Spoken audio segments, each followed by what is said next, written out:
Hello and welcome, coaches. Thank you very much for joining me here. My name is Zach. I am with the collegiate operations team here at PlayVS, and I'm going to show you how to get started as a coach on the PlayVS platform.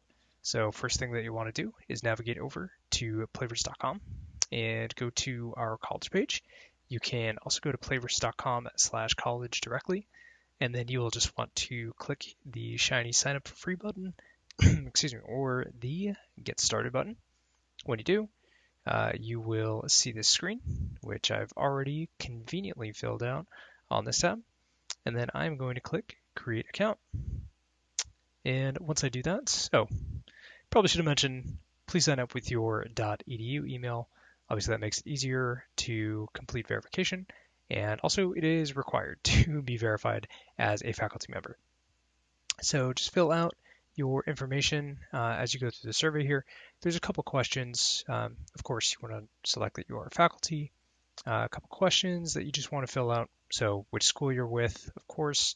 I am going to go for one of the test universities, and this is actually in California.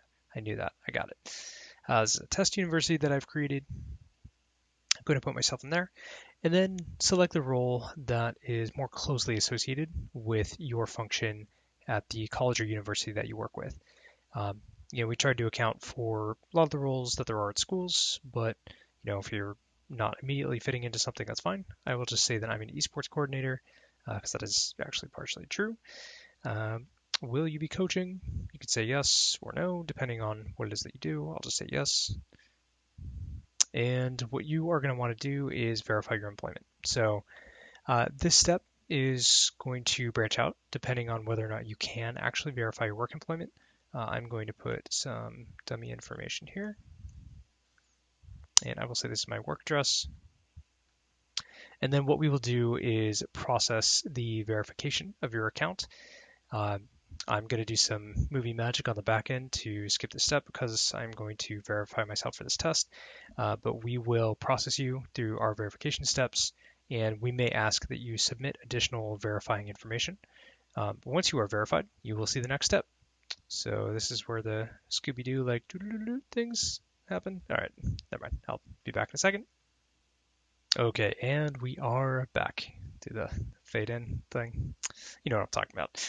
All right, so after you get verified and you sign up, you have an account, you are now able to access the PlayVS platform. First thing that you'll see is the overview page. There's going to be some important information here.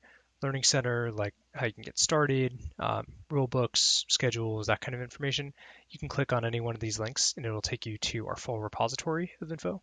You can also access our support from there as well, or at the bottom right here. You can invite players and coaches. You can review any pending verifications. So if there was a coach that needed to be reviewed or a player, you can just click those buttons. You can also check out our handy little checklist over here and see who else is at your school, either as a coach or as a player. And fun fact about the players is that they all have these cool little player cards where their Twitch and Discord handles will show up. But yeah, most important thing for us is building a team, making sure that our players can compete. So there's a couple steps to do this. First thing is to make sure that any student that signs up gets either verified as a player or is denied because they're not actually part of your university. Anyone can sign up for your school, but that does not mean that they can be verified to be a player eligible for a team. This is our way to protect your school from not having any spam.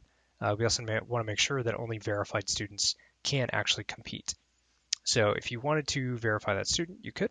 You just click the verify button, and then they would show up in this list. Obviously, you can see that accounts are connected. Mike Jones here is connected to all their accounts, and you can connect your Fortnite account after assigning a season pass. So if I want to give Nick the Fortnite Battle Royale esport here, which is available for college, I would do that. Click done, and then you can see what esports they have. You can also remove a season pass if you want, and then that player is going to be enrolled for that season. So what that allows you to do afterwards is you can go to your teams, and here, of course, I have a team already enrolled, but I'll show you how that works in a second. All of your teams are going to be available from the teams page. Normally this would be Blake as soon as you sign up, but you can add players to all of your teams. You will be able to swap and add substitutes as well. That is coming very soon for the fall 2020 season. You can edit team names. You can also hide teams. So to show you what that looks like, if you have too many rosters and you just don't want that roster to show up anymore, you can bring it down here. You can also unhide any teams that have previously been hidden. You can also clean up the view a little bit by clicking on the drop-down arrow if you want to just collapse the view a bit. So I already have a team enrolled. Normally it would look like this. So as soon as you start out, it's going to say begin fall 2020 enrollment right there. And you saw how easy it was for me to update that team. Where it does get a little complex is that we only allow for players to be on one enrolled team at a time. So an enrolled team is the team that is going to compete in your season. So Commander Shepard here, or actually, let's see. Yeah, okay, so Commander Shepard is on both For Whom the Bell Bopper Tolls and Good Googly Moogly.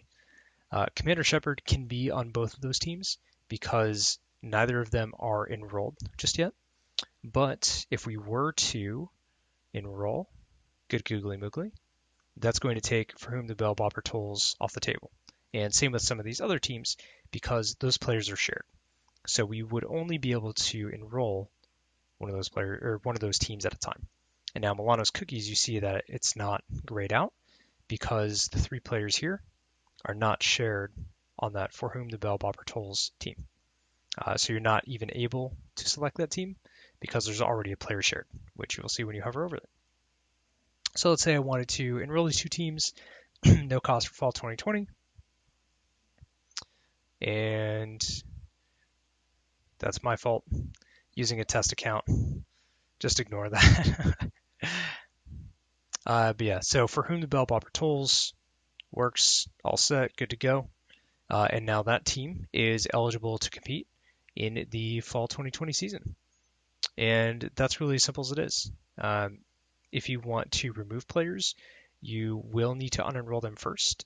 We are going to update that feature, but for right now, you will see that I'm not able to remove John Marston because John is on this team that is already enrolled.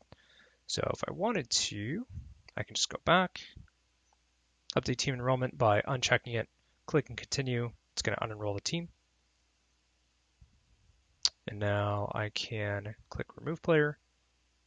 Now John is no longer on that team. If I want to go back to enrollment, you'll see that I can't even do so anymore because there are not 3 players on that team. So if we go back, let's add a player. Let's add John. All right, John made it back on the roster. Good job, Cowboy. And then we just go back, get him enrolled, continue, all set. Easy as that. And again, our support team is here if you have questions. I know this video is a little bit long, but it is comprehensive in getting started. We're here to support you. If you have any questions, our community is also here to help as well. We have a lot of coaches and players that are experienced with this process. So just reach out at any time if we can help you. All right. Thanks so much for your time. Excited to have you on board. Thank you.